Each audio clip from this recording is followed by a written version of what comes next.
Consultancy, and I am Director Operation to Swami Structural Consultants, and Chief Consultant Sri Sai Srimanarayana Vastu Jyotish Nilayam.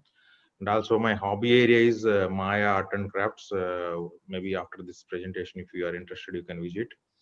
And you can go through my LinkedIn profile, which I have shared already. I have done a lot of work in ISO and some courses from IIM Ahmedabad, and involved many projects in different countries, and they are very tall. And I have an opportunity to work for big ports like 9,500 cubic meter in 24 hours, and largest draft I did was 13,500 cubic meter. And then tallest, longest pumpability, that is 350-meter height vertical pumping. That is very challenging job actually, and around 1 kilometer long pumping also we have done. And different technologies platforms I have opportunity to learn and work. So this is my company, this my contact details. I think somebody trying to join, but some problem is going on, but okay, we'll continue. So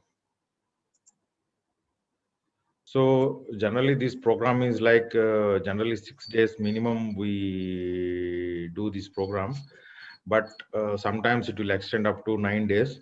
And these are all different topics. Day one, today we are covering most of it, introduction to concrete. And then second day, hardened concrete properties. Then I request people to mute if not required. We discuss about batching and placing concrete tools and machinery, and then we are also talk about cracks, joints, and finishes of the concrete, which is very, very important. Very few people are familiar with this work and form work, different types of form works which have come, good construction practices. Then how to do the NDT, repair and rehabilitation of the concrete. This is also one of the very important area. Very few people have the knowledge and application of it. So these are all the things we explain. But to get a course credit certificate, at least somebody has to complete minimum 6 days or all the days. So we will issue a certificate also after the completion of the course, so with which we can approach industry. And because this is a high, we are advertising like anything, so many of the people know, and so it can also create some employment opportunity. But this will improve your confidence. We are following a method, something like we will show maximum number of pictures instead of speaking and explaining. So this will help you guys to capture the data in short time and retain it for a longer time. So this is our payment channels and all these details. Once you are really interested, we can discuss on this. Now we try to understand what is concrete. Concrete is widely accepted as a construction material that provides a stiff and stable mass, exhibit required properties for initial consolidation to develop a required shape, and secondly, develop mechanical and durability properties to remain in stiff and serviceable during the design life. Why we are choosing concrete is it is just like rock, stable mass, and it also helps us to give required shape. That's the beauty of this one, is that unlike rock, you have to carve out, but here we are practically we are giving different shape and all. So concrete is a construction material that can provide stable mass, and these are all the different pictures. Day to day, the architects are becoming more adventurous and they are giving very critical shapes. So where structural engineers and material engineers have a challenge to produce these shapes, but as on date, we have done a lot of good work. Many people have many good solutions were found. Then now, why do we need concrete? The concrete, why it has become more versatile. One of the low-cost engineering material that can be produced with available with local raw material. We are not importing anything except cement. We are not getting anything from outside. Whatever the sand available, whatever the rocks available nearby, we are using. That's how it reduces the cost. Secondly, all the chemical reaction required are happening at low room temperature. You don't require any special ambient conditions. Third one is thermal coefficient of steel and concrete are same. Both one is good in compression, other one is good in tension. So these three factors has made concrete more attractive, and really it made some wonderful growth, and a lot of structures were made. Okay, then why do we need a stable mass? A hardened concrete almost behaves like all the properties of Hooke's law, Newton's law, Hooke's law, and all these things. Elastic, plastic, and brittle behaviors. But it's very difficult to measure with the naked eye. So we have sophisticated equipment to check that one. The stable is required because during the service life we want to just like that we want to use it. We don't want any deflection or any crack and all kind of these things. So we need a very, very stable shape and mass. That was where concrete has become more really attractive. Second to none steel and timber and all these structures. Now I come and hardened concrete. Plastic concrete and green concrete is it's a totally plastic material, and you can give any shape and you can do it. Is just like water, as I discussed. Now demand is coming like that. I want concrete like water, and it has to take any shape and achieve full compaction. This is the requirement. And the second one is hardened concrete. Hardened concrete is it gives all the engineering properties in its lifetime. So we'll discuss more about it.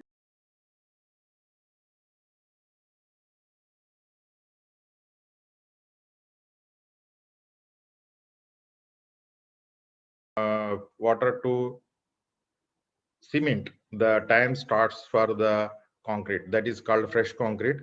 First 4 hours, 5 hours, it is just a liquid material. Then it starts developing its own shape and all. That can be now, because why we say 72 hours and all, because many chemicals have come, lot of advantages have come. People are able to hold the freshness up to 30 to 36 hours or 72 hours. Some wonderful concrete have been done across the globe where fresh properties were retained up to 36 hours, and then it is almost like normal concrete after the hardening. So those things we will explain when the corresponding sections come under the admixtures. And what is hardened concrete? The moment 72 hours over, the shape factor is completely achieved. Any cracks, plastic shrinkage cracks, any repair you have done, all these things are finished, and it will become a final mass.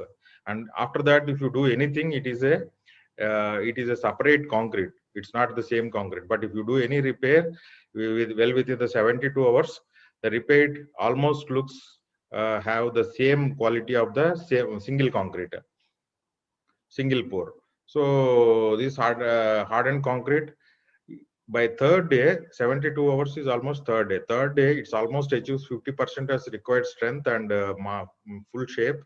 Then you start deshuttering, and you will proceed further to apply the loads and further construction. Until that, it's like a small baby. One has to take care a lot of things. And what are the different mechanical engineering properties and different properties of the concrete? First we have to understand what are all the 3 or 4 properties we are looking at concrete. First it has to be durable, which is now many people forget about this durability concept. First thing is durability. It is very, very important as per the, if we see, this has high relation between the investment cost and the repeat life cycle of the build construction. Second one is design engineering and mechanical projects. So durability, what is happening? Suppose I design a structure for 30 years and it can hold 60 years. Almost my last 30 years or 10 years or for 20 years, that is almost adding 3 to 4 times savings to the customer. So if you are increasing the life of the structure, you are giving the your customer extra value. And second one is design engineering and mechanical properties. We are very, very keen. All civil engineers are keen on this area, and we have been taught so many things. and we will explain in detail this one. Decide fresh properties, to achieve the required shape, pumpability, transportation, we have to have some very uh, different fresh properties, which will be explained in one by one in the coming sessions. So now we'll go to the we will see what are all the engineering properties and mechanical properties. First thing is stable mass, then the compressive strength and mechanical properties, then shear strength, flexural, tensile, bond, modular of velocity, impact resistance, punching resistance, vibration resistance, and blasting. If you can see with the simple figures, and I will explain in little detail and with some photos also, this one. Torsion, shear, compression, tension. Tension and compression are the basic uh, stresses, which in a combination they will create so many other things. But each one has to be studied very well and understood. For small one-story, two-story buildings, there is no much effect. But now if you see the basically the different mechanical properties or stresses in the concrete are compressive, tension, bending, and I explained thermal stresses, fatigue, and fire resistance. All these are converted to stress and they will be compared to the strength. If you see any formula that is correlated with the compressive strength. Compressive strength is mother of all these things, because we cannot measure all these things at site. Very highly engineering sophisticated lab is required, and it's not possible to hold even in the district level in India or state level. We don't have a single lab which can do all these things. So what people did is they have correlated everything to the compressive strength. So that is the reason strength and becomes the compressive strength becomes a key factor for all the things. And we also have a dedicated session. Second session is purely on the compressive strength of the concrete, where you will understand really what you specify and what you get in the compressive strength part. So we will go into detail now. If I explain, so uh, it's a big chart, so I will go piecemeal. All this how it is happening. This is here in the one of the best example, and if you see top left, cracks due to compression, center part compression and bending. These things are happening, and if you see second left to top one is a long cracks are there. If you see it, you can follow my arrow. This because of the corrosion and all.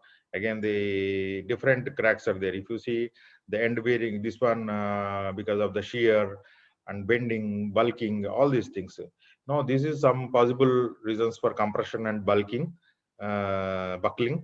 Okay, and this is purely because of the tension, and these are purely because of the shear. Some of the stress failures, and this is possible failure because of the torsion. When you have torsion, this kind of, it's very difficult to find this kind of figures. Sometimes to find one picture, I was spending a whole day or 2-3 days also. If it is steel, it is like this torsion failure. So this presentation was developed in over 2 years to make very easy, and people after watching this, they can develop full knowledge, and they can do some good work. See, then if you see the bond is three types. That bond between steel and concrete, bond between old concrete and surface finishes, bond between fresh different concretes made different ages. This is a very good pictorial representation of bond between steel and concrete. So we will discuss these things in detail. Fatigue is the one thing. Generally, it is discussed in PhD or level, our MTech level only, master's level. What is happening because of, even though it's everything is perfect, because of cyclic loading for a longer period, bridge structures and lift walls, staircases, continuously they will undergo for the stresses, and they develop this kind of cracks. These are basically fatigue cracks, and a lot of facilities are available in India, which I have seen. But these stresses, what we have to do, we have to study in important projects. These things we have to study and report back to the designer. Fatigue load standard test is there. We have to study and report back the value, so that the designer do the required corrections in the design. Then other areas are like sliding, overturning, vibration, wind load, seismic. These are all occasional or seasonal or periodic. They are not daily part of the structure. So these things also, we have wonderful empirical formulas where the design engineer is taking care. Now we'll go to the durability. So one is basic problem of durability is human errors, never discussed or nobody want to explain because these are our own mistakes. Chemical environment, mechanical environment, natural environment, corrosion, and shrinkage.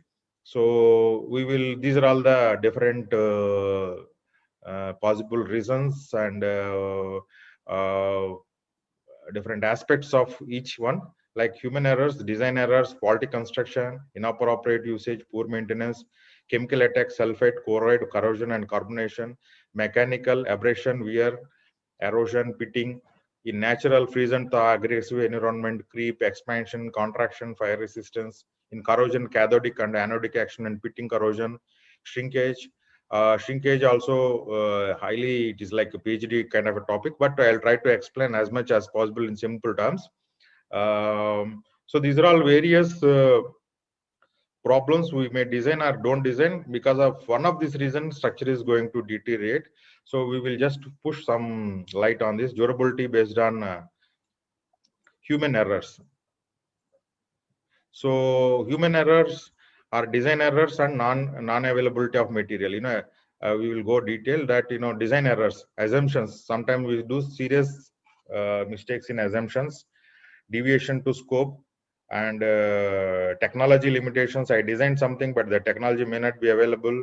This happens big projects. And I also suffered sometime. One of the World Bank project, they designed everything with the red brick work, and where the in Gujarat that red brick is not available, we have to go with the Bela stone.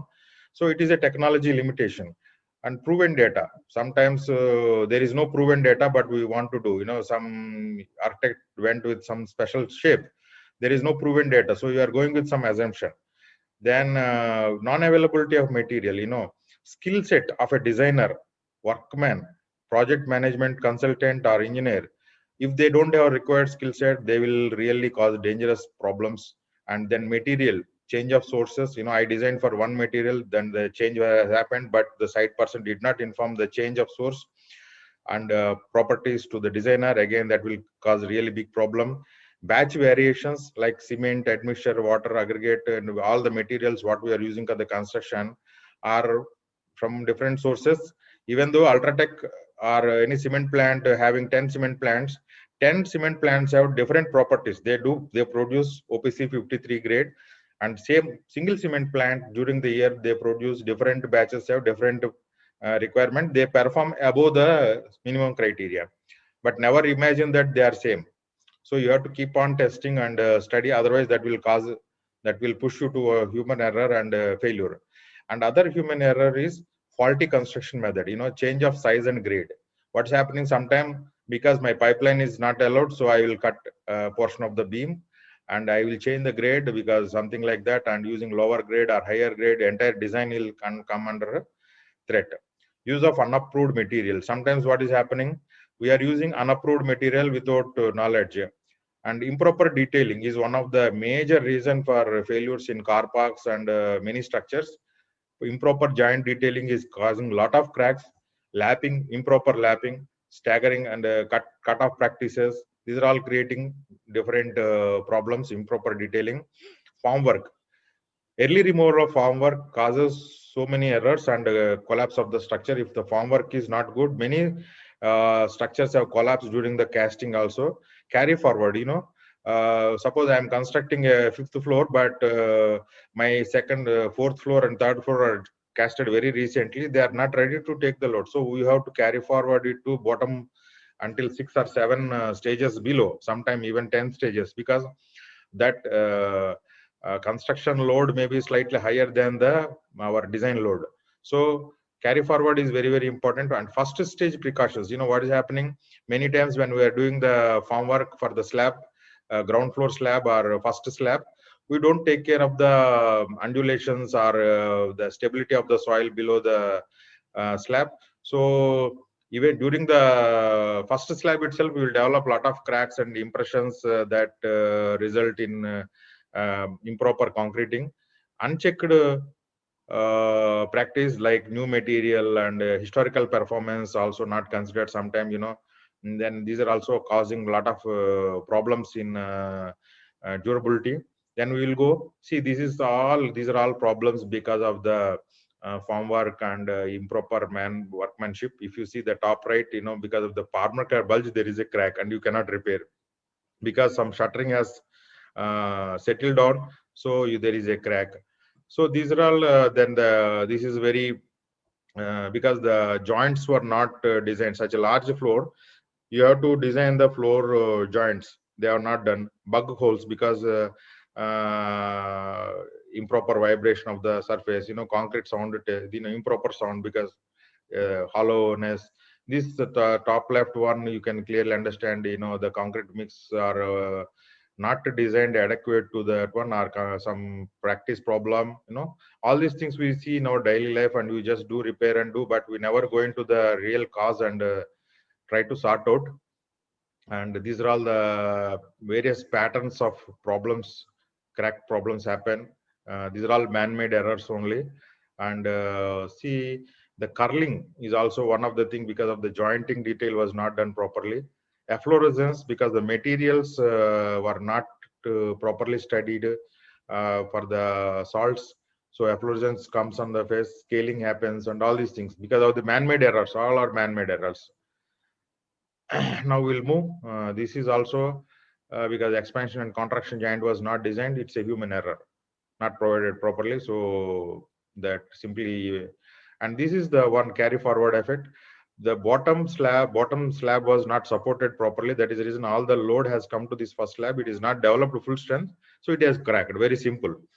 Many people comment these are shear stress or tension stress, compression failure, but this is the failure of human failure. It was loaded much before it has gained the strength. So propping has to be done, which was missing. Then another problems comes from the human errors or change of structural usage. Suppose I'm designing a structure for residential purpose, then I started using as a go down, and like that they will create a lot of problems. Another is remodeling. Anybody will come and remove the structural thing. This recently we had a 1 year back some accident in Delhi, where when the hospital was operation in the first floor, second ground floor, they try to remove a column. Entire 10 or 15 people who are there on the building were dead because of the sudden collapse. So control of unauthorized usage. Sometimes we have to create barricading, sacrificing floor, something like that. If suppose we are constructing a road where you don't want to allow 100-ton truck because you are designed for the 40 ton. So create a sacrificing stretch where immediately the truck enter, it will show a lot of problems, and then the truck will go and park on the side or limit the height of lorry, and all these kind of things are some alarming signals. These kind of things are practiced, but in India we don't have much of these things. We are only interested in toll plaza because many people can make money, but they are not worried once the road is made. Nobody bothers about its quality and durability. Human errors also poor maintenance, low periodic maintenance, inadequate repair, improper repair also one of the reason for durability. Structure quickly get affected. Now we will go to the chemical attack. Chemical attack, sulfate attack and chloride attack have the similar things: permeability and environmental action, materials and strength. Here only one difference between the sulfate attack and chloride attack is in environment, sulfate attack happens from soil and ground. Here one more factor is there, from the ambient air also chloride attack comes. So what will sulfate attack? Sulfate attack, the sulfates in the environment, they interact with the free calcium in the concrete, and that get diluted, increase the porosity, and through that leaching effect, a lot of water will go inside, then again that will create more problem. And that, like that, it is progressive. Once the sulfate attack happens, it is a progressive thing. But all the problems can be controlled with only one thing: permeability of the concrete. If your permeability of the less, naturally, you have more resistance to any chemical attack and improved durability. So permeability is one of the foremost thing when you are designing any concrete mix or specifying a concrete mix. And then from the raw materials also, these sulfates are coming, and so there is cutoff points on the raw materials also. Amount of sulfates present in the environment, that strength they call in the chemical term, that is also important, that controls the chemical reactions. So strength of the sulfates also very important. Similarly, you can see the different kind of sulfate attack is nothing but alkali aggregate reaction and silica reactions. All these are part of the sulfate attack. Now we'll go to chloride attack. All are same, only airborne chlorides are different. In the chloride attack, they can come from the nearby sea area and where some industrial are there. This airborne content will be high, and all others are same. But chlorides, basically, they don't do much with the concrete. They will go into the near to reinforcement, and they will create problem to the chloride. Chloride attack is very close attack on the reinforcement, not on the concrete. So other chemical attack is corrosion. Corrosion, based on the situation, structure becomes anodic or cathodic, and the electrochemical action will start. So the corrosion gets into the picture. I have some beautiful picture I will explain. And there is a pitting corrosion. It is because of the modern steel and concepts of corrosion resistivity. What is happening? People are giving some coat. Sometimes this coat get delaminated. That portion is readily available for corrosion. Very fast corrosion is taking place, and rods are breaking along with the pitting corrosion. This is very prone to high quality construction and high quality bars. This problem is very high. And in spite of all these things, because of the handling problems, pitting corrosion is still affecting the quality of the structure and durability. Carbonation is another factor. What carbonation do? This reacts with the carbon in the environment. There are what carbon in the water that react with the lime, and it reduces the pH value of the concrete. Generally, we need a pH above 9 to maintain the reinforcement. Generally, we have 12.5 to 13. That is the range of the pH of the concrete. So the steel reinforcement remain protected. But once because of carbonation, this lime comes out, the pH comes down below 9, immediately entire structure comes under corrosion. So the carbonation happens because of the different zones. Car parking lots, if you don't provide enough ventilation, industrial structures, traffic zones. In traffic zone, if your house is next to any highway, you are very prone to carbonation. Effluent zones and long-term, this is a long-term effect, and then strength, amount of carbons. This is also important for carbonation. I will show some picture. This is where carbonation. Once we cut the structure, we will apply the chemical. Then we understand what is the depth of the carbonation, and this kind of problem will move. So actually, I just want to mechanical issues like pitting, erosion, all these things. They create a lot of problems. Natural environment, aggressive soils, and present tidal zones, creep. Just I'm highlighting. Then this is kind of freeze and thaw effect, where water is going inside and causing expansion. Then the crack is increasing and all these things. Then if you see the alkali silica reaction, then if you go inside, it is either gel expansion or aggregate expansion. Hello. Alkali aggregate reaction. Different types of alkali aggregate reactions are there. So these are all some pictures. Hepatic, alkali carbonation effect. These are all things we will explain in detail during the full sessions. Corrosion, I explained already, and shrinkage. thermal cracking, plastic shrinkage, drying shrinkage, creep, all these are the things. So this is overall durability what we will study during the course. Even though structure is standing, we cannot use. So it is not only important, it has to be serviceable in good condition. This is one of the good example. Even though it is standing, we cannot use. So what we have to make good concrete. You know, what are all the different properties required. We need good resistance to carbonation, corrosion, freeze and thaw, sulfate attack, chloride attack, and so on. So every smart person will ask, sir, how to achieve these things? You know, you are a very smart guy, so all of you will ask me. So what is how to achieve this? So there the defense comes. You know, Bruce Lee attack defense comes into picture. Then the defense is you need low shrinkage, low permeability, mechanical properties, and less wear and tear, all these things. Now, again, you will put a question, sir, I know all these things, how to achieve this, you know, how to make good concrete. Then you have to, the answer is you have to make dense concrete, concrete with very low permeability, try to use maximum size of aggregate, use minimum amount of cement, replace cement with pozzolana, and minimize the voids. And even though you have voids, they have to be discontinuous. This is one of the thing. Again, you will ask, sir, I want a straight answer. How do I specify concrete? You know, different codes across the globe, they come up with some classification. If you see freeze and thaw, XF4, severe condition, XF4. So that is one class, and corrosion induced by the seaborne chlorides, access to moderate condition. These are all the things.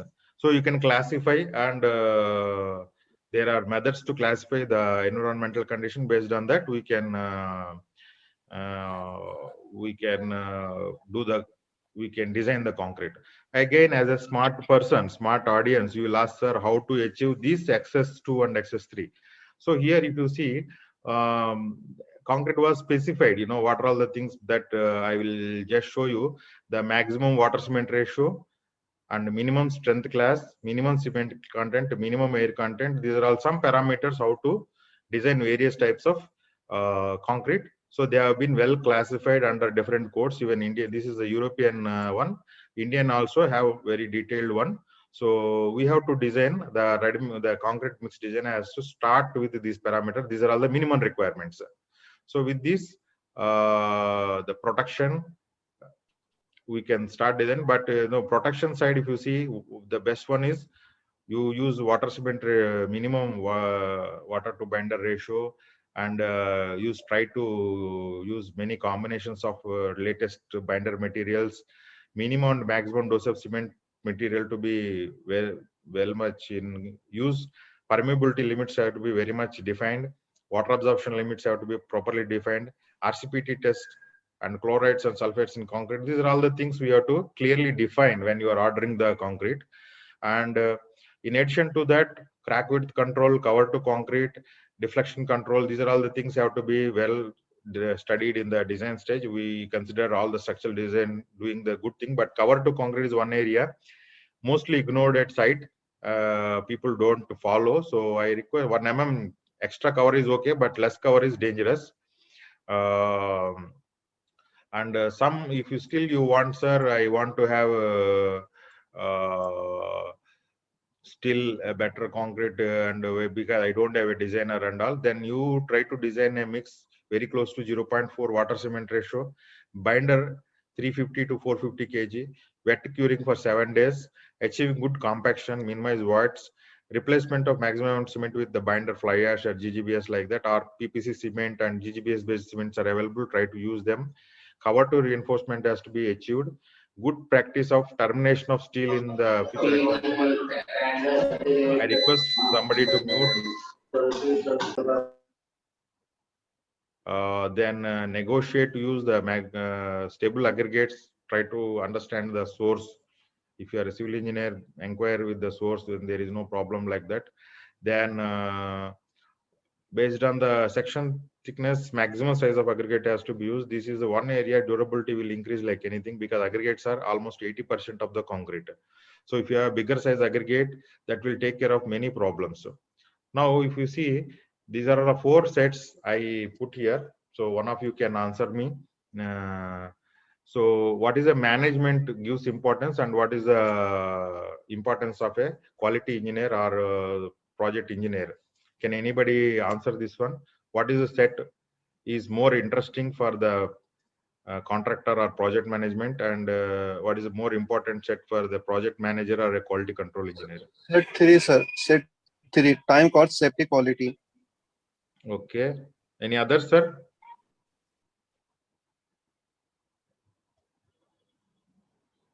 See, set two is generally most managements are interested cost, safety, and time.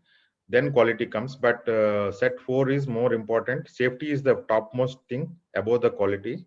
Then the quality, time, and cost. These are all, even though your management looks for set two, you all the time have to work with this set four. Then you will be happy and your company will be happy. Most companies look at set four for employee performance, set two for the management performance.